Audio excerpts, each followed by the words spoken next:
देखिए, एक चीज़ है, धर्म विवेकानंद आश्रम में सर्वधर्म समभाव की बात कही जाती है। विवेकानंद आश्रमों में वो ईद भी मनाई जाती है, आपके बड़े दिन भी मनाया जाता है, बुद्ध पूर्णिमा का भी आयोजन होता है।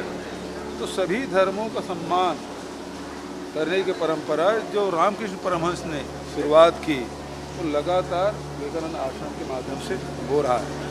तो सर्वधर्म समभाव की बात कहाँ से आई?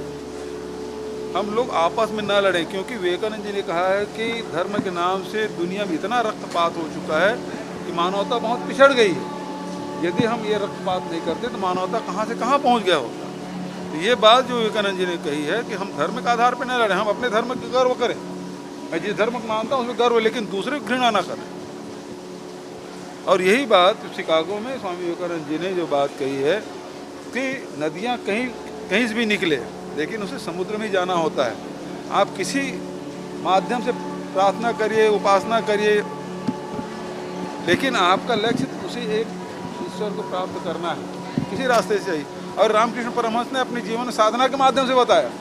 वो कहीं ऐसी बात नहीं कि खुद उन्होंने अनुभव किया और उनके आधार पे ये बात उन्होंने कही है।